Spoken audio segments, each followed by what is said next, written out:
diagnosing and treating cancer. Yeah. Yeah. They're Yeah. developing amazing Alzheimer's treatments. We're now being able to fight climate change in a way that we haven't before because of the ability that we're now gaining. And I think that that's really important as a flip side of this topic, the awareness that we're going to be solving huge human issues that we Yes. haven't had the capacity to previously solve. I love how you share that because I think most people tend to forget about the positive side of things. And it also will take immensely scarcity away off of that topic. And also, I think really a combination of human brain work, Yes. let's call it, and then artificial intelligence will make an amazing deal.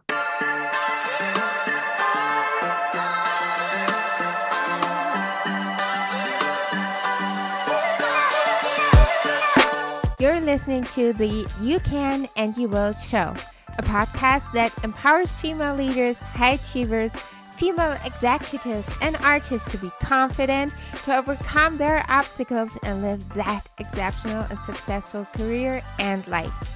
My name is Catherine Louise, and I'm a business and mindset mentor and communication expert, best known for mentoring female leaders, executives, and artists so that they can flourish in their career and life. And you can and you will. I'm sitting down to share the tools to create that success and lifestyle and how to make an impact. Hi, and welcome back to a brand new episode here on You Can and You Will with yours truly, Catherine Louise. I'm a business and mindset mentor and architecture of growth. And if you're watching this show on YouTube right now, by the way, if you haven't done yet, make sure to do so. You will already have figured that I am not by myself today, and I couldn't be more happy because I have the lovely and wonderful Alexandra Levy by my side. Hi, Alexandra. Hi, I'm so excited to be on the podcast and YouTube today. Thanks for having me. I'm so happy to have you. Thank you so much for taking the time. You are an executive coach. Do you want to fill us in? Give us the whole picture. What do you do? Yeah, correct. So I'm an executive coach. I typically help senior leaders and executive leaders in a few different areas, but it centers mainly around confidence, clarity, and their career progression so that they can show up as better leaders for the business. And a quick backstory for me, I spent over a decade at category leading companies. So started my life at McKinsey, then moved on to Hilton, Dow Jones, and more recently Google. And I've always worked in the HR space. So love the kind of people aspects of the work that I do.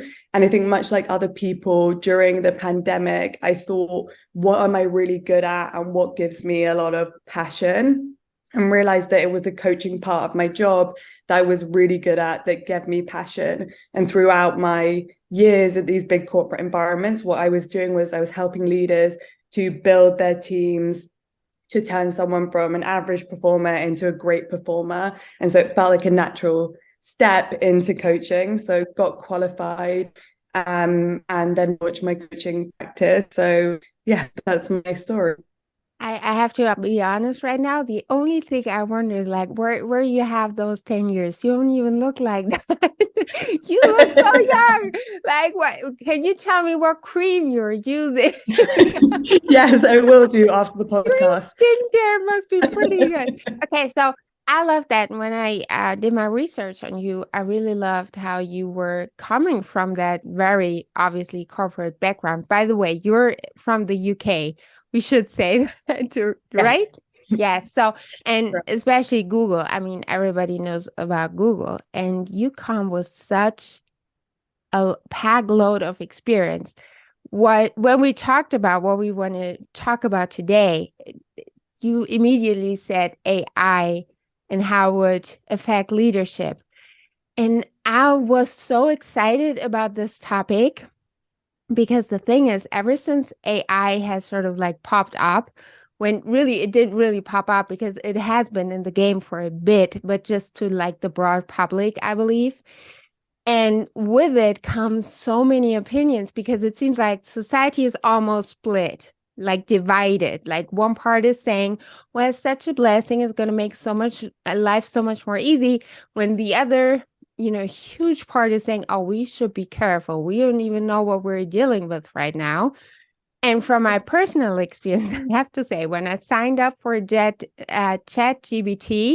it even gives you a disclaimer. You shouldn't share confidential information about anything with ChatGPT. And I'm like, well, you better watch out. I mean, we've all seen those Hollywood movies when it turned against you, this kind of technology, especially. So I am so curious about what you have to share about how AI is going to really have an impact on leadership too. Yeah, so I have been really thinking about this, where it's a topic that I'm super interested in. Google recently released Bard. And so we're seeing more iterations of kind of ChatGPT within our environment. And I totally empathize and understand this fear and the concern, right, around this evolution and what could life become, or where could life get to, and what then happens as AI evolves. And I think to ground that, there's only a few events within our lifespans that we've seen that have had such a revolutionary effect. The first was the intentional use of fire. Then we have the invention of agriculture, then the Industrial Revolution, and then possibly the invention of computers and the internet, but it's not in the same way.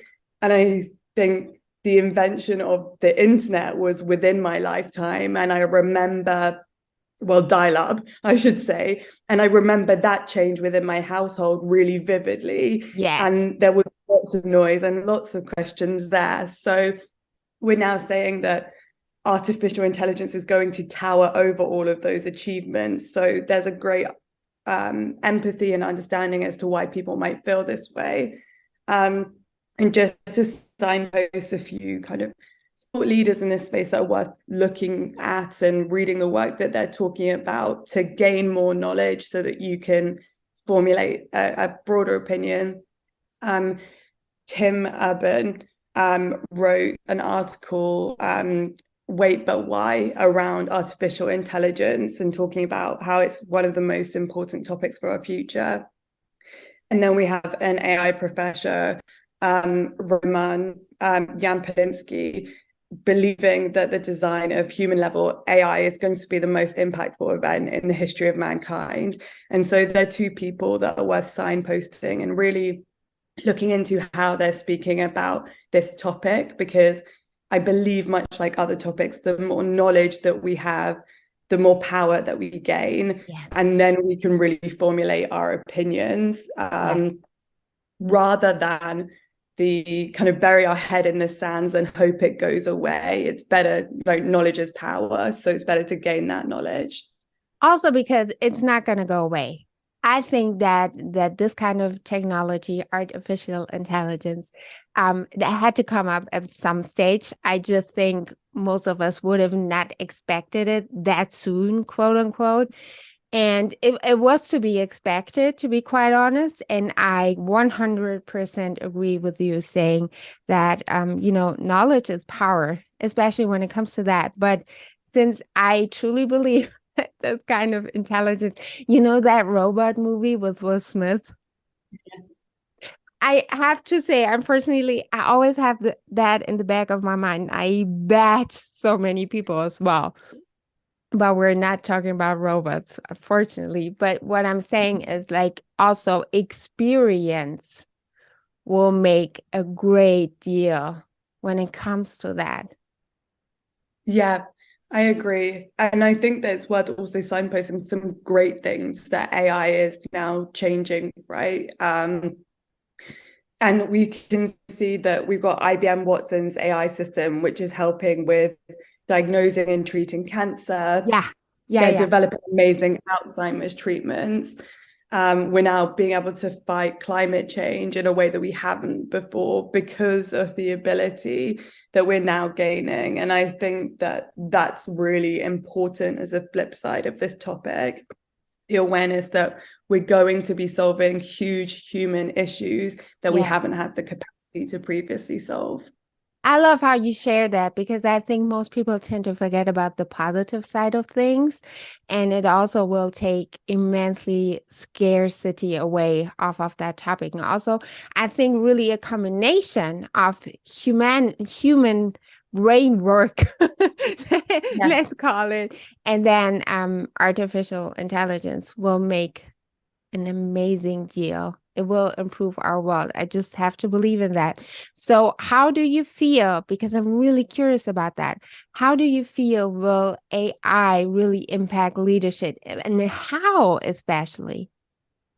Yeah. So when I was thinking about this, I think it's in three streams, which we can dive into more. I think the first stream to think about is it's just a tool. It's just a tool like any other tool that we have within the locker. The second part, this is the right tool for the right job, which I'll explain a little bit more. But at the moment, there's a real over focus on generative AI. Yeah. So your ChatGPT falls into this bucket. And the third space, and I think the most important space, and maybe where we should start, is I think that AI should be used to help people-centric leaders. And I'm very much a fan of people-centric leaders for the workforce in terms of productivity, engagement.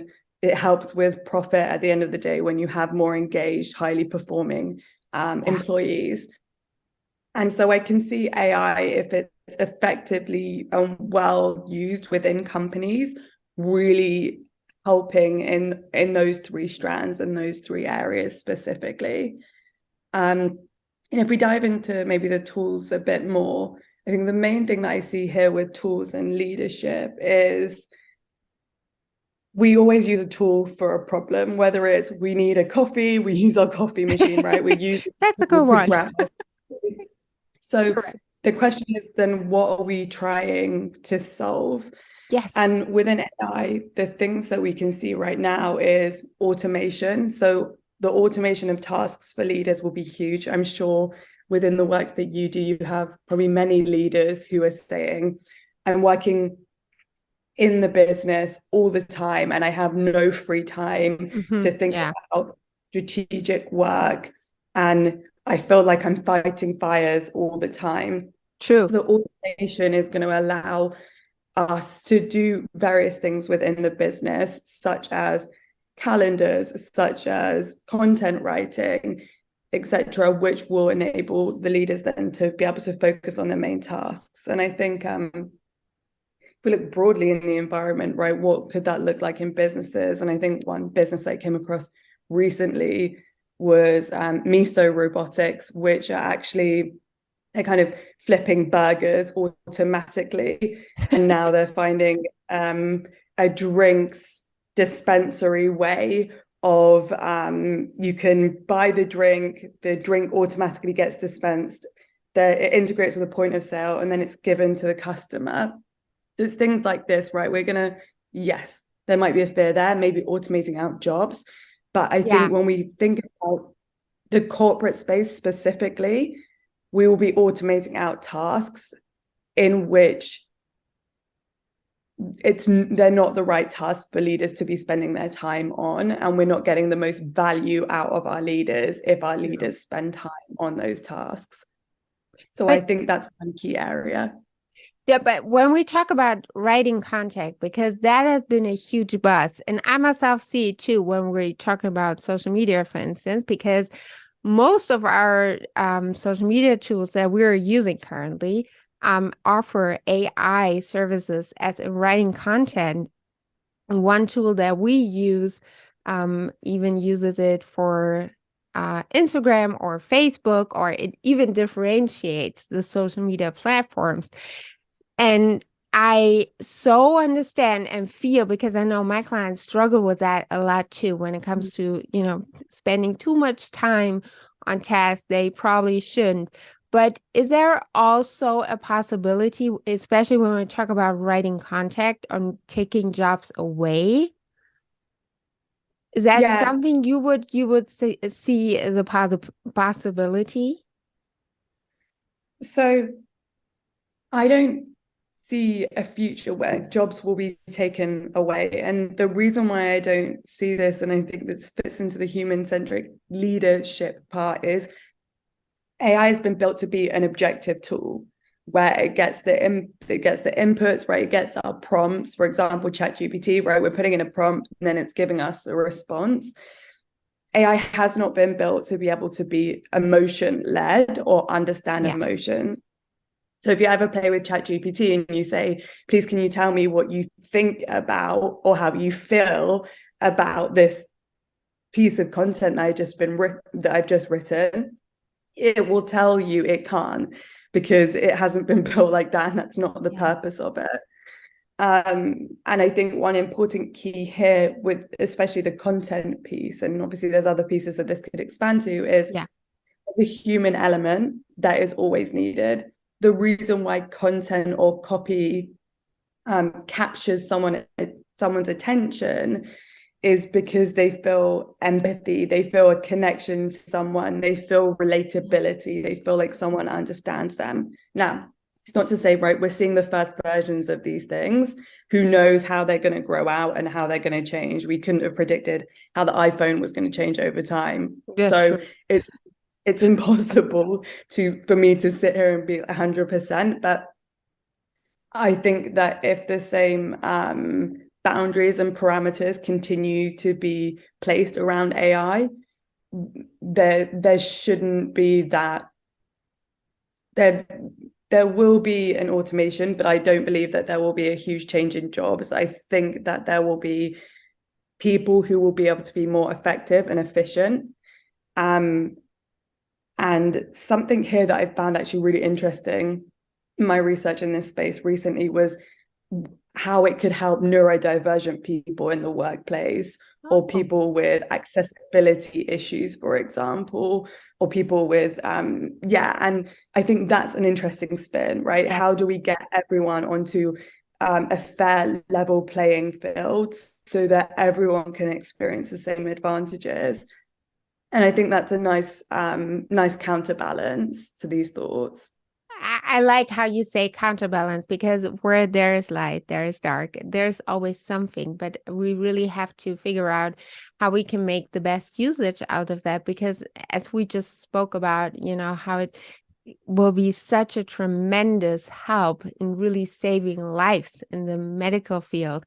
I also believe it will be amazing for corporations. So I'm wondering, because I'm thinking this might also be a generational thing, because I obviously would imagine, let's stick with Google, for instance, would make a whole different use of that and way earlier. Do you believe that there will be corporations that will make more use out of AI and probably sooner than maybe smaller companies where, it's like a generational thing? You know what I mean?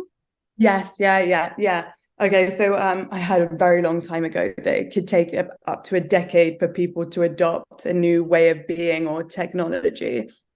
And so I believe the same will probably be true here. And it's the curve, right? It's like the first adopters, and then you have the laggards, and everyone's going to be somewhere in between and somewhere placed on that curve. And I guess that the question is like, how future or forward thinking are these individuals, and how important is it for their business? So you could argue that for a smaller business, actually adopting AI faster will be more beneficial than a bigger business, because adopting AI would give you technically more manpower.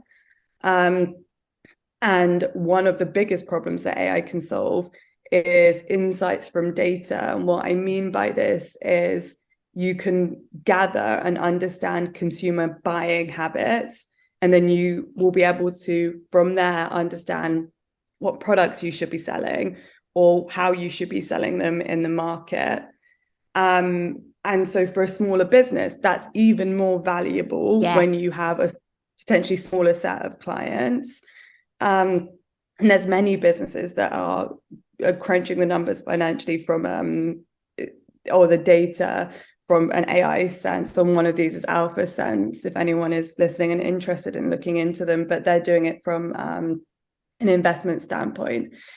And so yeah, I think for a smaller business, it becomes more powerful because then okay, I'm launching a product or I'm launching a service. This is needed in the market because I have the data, and therefore Yes. it's more likely to be a success because it fits with a need in the market.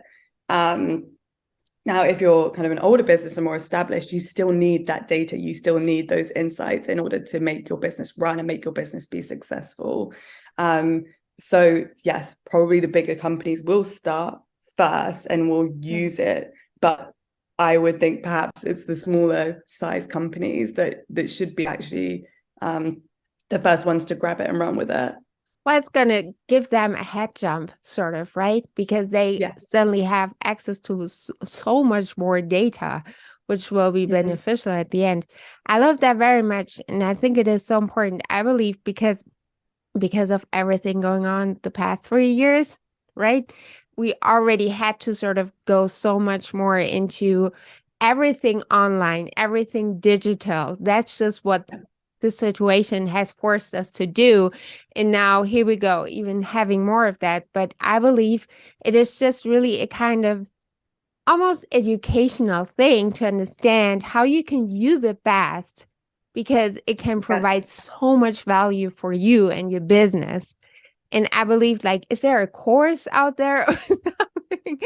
Like, when you have your clients, executives, how is that conversation? Do they approach you with that topic? Do you speak about it? Like, what is that conversation like? Walk us through. So the main work that I'm doing with my executives is, I would umbrella term it as self-mastery. So the work that I'm often doing with people is taking them to a place where they become really proactive within their lives. And so they come to me, and often they have a challenge or a problem that they're working on, much like I imagine your clients. And they want to be less reactive in their lives. They want to be able to get to a place where they can say, yeah, I'm proactively choosing my path. I'm proactively choosing my reactions. I'm proactively choosing my feelings, and therefore choosing my behaviors. And the psychology behind it is obviously our thoughts create our feelings, which create our emotions, which create our behaviors. And they want to get more control over that chain, and that is in itself self-mastery. And so within the leaders that I coach, I think that, and the reason why I'm interested in this AI space is they have such an interesting dynamic, these leaders, of wanting to gain self-mastery and then wanting to be people-centric leaders. And the hardest thing about being a people-centric leader is very much dependent on the environment that you're in. So depending on a company, you may not be it may not be easy to be a people-centric leader if you have hard business goals that you need to hit, but you're someone who wants to look after your team. The balance becomes really difficult between those two things. It really is all about that company culture, right? Totally. Yes. Yeah. And I think the amazing thing about this kind of people-centric culture is that there's a real surgence in this at the moment. I can see it in LinkedIn. I see it in lots of newspaper articles that I'm reading.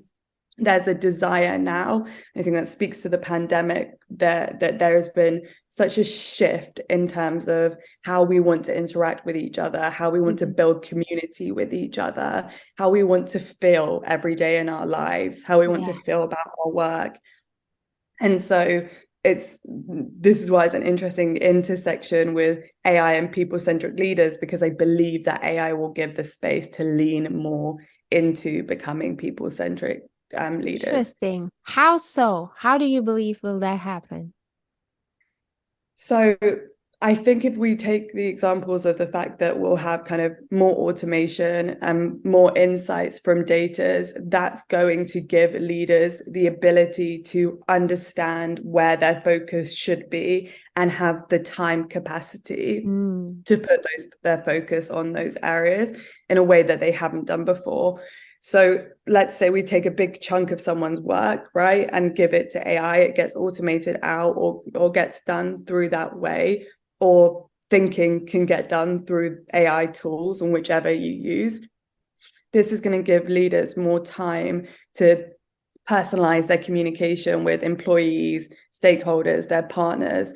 That being able to communicate with people more builds greater levels of trust, builds better relationships. Yes. And that's around kind of the people-centric piece. The other space that I think is going to be really interesting is that will enable the leaders to free up to be able to really look at their team and understand how to identify and develop the talent within their team better. Once they have more space to develop the talent within their team, the talent will become, so whoever sits underneath the leader, right, becomes more autonomous, leans into their strengths more, is happier in the workplace, feels like they're more engaged with their leader. And I think some of the biggest complaints I hear from people that I work with is, I barely see my leader. I barely see my senior manager. Yes. And that makes me feel really disconnected from them. And there's that beautiful saying, people leave managers, not jobs. And so if we can get to a place 100%. Yes. And I think, you know what, funny enough, I truly also believe this also stems from, everything, the pandemic. I'm trying to not use that word, but that's just what it is, because of the fact that we were forced to pretty much live an online life, especially in the workforce. It's sort of like we were so hungry for human connection, which I truly love and 100% support. So I love the idea of leaders actually having more time again for their managers, workers, all the things. And I love, one thing I truly do see leaders struggle with is when they do not have time for those bi-weekly or even monthly, one-on-one conversations, which are so crucial. And yes, I love that quote. People do leave managers, not companies, which all goes back again to really company culture. Really has to be nurtured, and people have to understand that it is the most important thing, period. And so decisive over growth and success and lack thereof, it really determines all of that.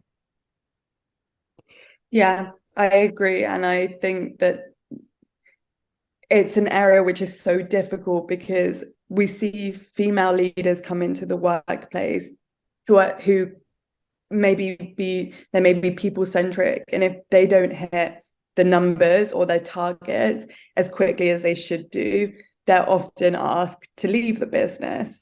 And this is why it becomes such a hard balance between being a people-centric leader, caring about your team, caring about other people, and balancing off the business needs and the business goals. And I think that's the gray area, and that's the question mark area that a lot of people are trying to work through. It's how do I help my team? How do I support my team? And how do I still achieve business goals so that I can be in this business and still contribute, which is a really tough area to really tough. Yeah. I love how you just talked about, especially that pressure on females, because, I really talk about females a lot because I have female clients. How do you feel? Maybe could that even give sort of an advantage to female leaders? Do you think that's something that is possible?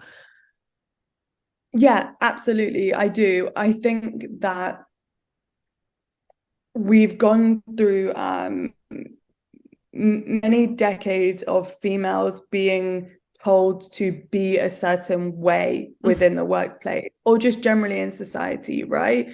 Yeah. We've gone through the sit down and be quiet, behave, and be kind Look good. and look pretty. Yeah. So we've gone through that. And what I want to say here is that I don't think that's completely gone. I do think that still exists. But I don't think it's as obvious, as in I believe now, after what I have seen being in big, large corporate companies, that you can still find microaggressions, right? So they're less exposed now, and it's more of a microaggression that a female will experience in the workplace. However, I believe now that there's been kind of, I feel a change and a shift where females are finally saying, you know what, I have lots of great skills. I may come across as assertive. I may be naturally more passive or more quiet. I may be an introvert. I may be an extrovert. Whatever it is, I think females are finding a space to say, these may be pieces of my identity, but how can I get the most out of those pieces of my identity? Mm-hmm. And how can I show my strengths more? And what I have seen in the shift in my clients from when I first started coaching to now is that females were in a pattern of berating ourselves of, I'm not good enough. These qualities that I have are bad qualities, and I'm going to focus on my weaknesses and how do I make my weaknesses better. And now the shift that I am seeing coming through is, I know that some of these are my strengths. How can I leverage my strengths even more? Yes. And I think that there's mindset shifts that we need to move through as females to say, yeah, we are different than men. And that's actually a really great thing. We offer different skills, and it's how do we work in harmony and together with men to harness the things that men are really great at and women are really great at, to build organizations that are more holistic in terms of their approach. And you know what I feel like? I feel the more women are becoming leaders, that is actually the fact that has, quote unquote, like caused that conversation about different leadership skills. I haven't seen males talking about, and this is not by no means being offensive or whatever. I'm just saying that I have figured all this huge conversation about different leadership styles like empathic, emotional, all the things, that this has really been or is still driven by women.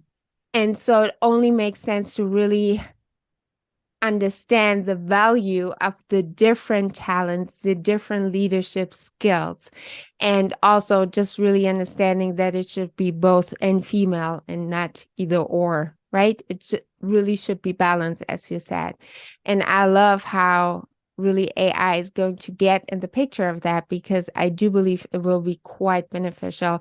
And I am really curious about how that conversation is going to look like, because I'm in a group of moms, executive moms in a city nearby, and I haven't heard anybody talk about AI just yet. So I'm really curious about seeing how this is going to develop. Really curious.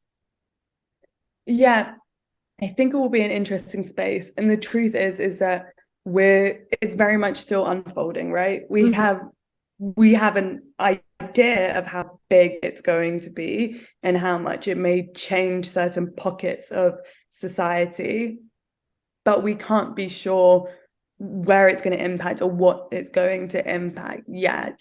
And so I think the important part here is, if you're a leader, to start to gain awareness and knowledge in this subject, to understand how it could benefit your job or where it may come into play in the future, so that you can be ahead of the curve, so that you can feel confident in the skill that you have around this topic area. Much like you would gain a skill in executive communication, much like you would understand how to use Excel, right? It's a tool. Learn the skill of how to use the tools effectively to enhance and help your job. And the rest is right now open and unpredictable, but there is clarity on the fact that it will be part of our daily life. 100% agree. And I love how you really emphasize phrasing that this is a tool. just make use of it and understand it and learn it. I love that very much. I love that conversation with you so much, Ali. And I have 5 more questions to go just for Sure. us to know you even a little better. Okay, so my first question for you is, what is your favorite food? I don't know if I should admit this on air, but I have admitted this on my Instagram stories before. I love blueberries. I could eat blueberries all day, every day. If it was the only food for the rest of my life, blueberries. Just ate blueberries this morning. I get it. And it's like the most healthiest food. Yes, I love blueberries. And I feel bad saying this because most people are like pizza, pasta, and I'm the geek that says blueberries. Okay, well, I admit I do love pasta and pizza, and I just don't want to restrict myself. Let's put it. No, but I love blueberries. I get it. I would say it is my favorite fruit. Like, because it just always tastes good. We always have a box of blueberry. You will feel comfortable over here. Good. It's a second question. If you could have one day off, an entire day, how would you spend it? So I have a really beautiful dog. Oh, And she is a rescue dog. She's oh, from Mauritius originally. And so my days off, I'm sure that you feel this as a mum, typically center around my dog now, which is walking her, feeding her, playing with her. But how else I typically spend my time is I love reading. So I'm a mm, big book buff. And one book that came to mind during our conversation, actually, for anyone who is a female leader who wants to understand how to be feminine in kind of the workplace is Mary Porter's book on how to be female in the workplace. ooh, And she speaks about kind of the differences between men and women. So that's kind of an interesting read. I haven't got to it yet, but looks great. So yeah, I'm a reader, and then I love spending time in nature. I live next to mm. one of London's biggest parks. So for me, it's Oh, a great joy nice. being outside and going to the woods and just going for a walk. So that's basically my perfect day. Very relaxed, chilled, Yes. sprinkle some blueberries in there. I would be really happy. It sounds like that perfect counterpart to your work life, right? It really, Mm, you're all about balance. Are you Libra? I am, yeah. Me too. When is your Yeah. birthday? It's the 23rd of September. Okay. So I'm on the cusp. Yeah. Yeah, but you said balance one too many times. I'm like, that smells like a Libra. Nice. That's so cool. Yes, I get it. We're living right next to vineyards. So we have a dog too, and I always walk her there. And just there's just Mm, not something about that energy in nature that just it's like really refilling a battery or something. This, totally agree. yes. Yeah. Um, number 3, what is your favorite place on earth? This is such a hard question. Sorry. Um, so I'm a huge traveler. Hmm. And actually, I love spending time in Asia generally. The reason why I love Asia so much is culturally, lots of the places are very different to the UK. Um, so I think if I had to pick one favorite place in Asia, it would be Taiwan. Oh, And I spent some time in Taiwan a few years ago, and it's a very beautiful country in terms of the people there are really beautiful, as in they're super friendly, super kind. There's amazing outdoor spaces, so lots of nature reserves, old historical kind of yeah. pieces as well. And the food is incredible, and they have kind of really fun culture in terms of hidden cafes and coffee shops and things like that. So Nice. you kind of walk around Taipei City and you're discovering random coffee shops that are under your feet because you just so happen to look down and notice that there's people kind of drinking underneath you.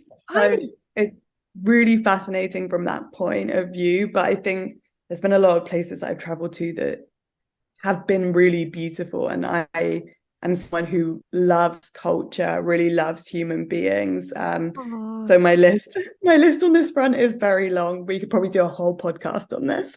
Well, you should. Then you're gonna come back and share all about it. No, you know what? I also believe that people could really tell on you and how you speak and how you treat people. I 100% believe that, because when you love culture, when you love different cultures, you really have that empathic side to also allow it in. You know what I mean? Does it make sense? Like, Yeah. when you're open to people, people will understand that, they will feel that and feel like they can open up. And I think obviously being a coach and mentor, that comes in handy. Let me put it this way. My two most favorite questions, Yeah. because truly they're so important. Question number 4. What would your advice to your younger self be?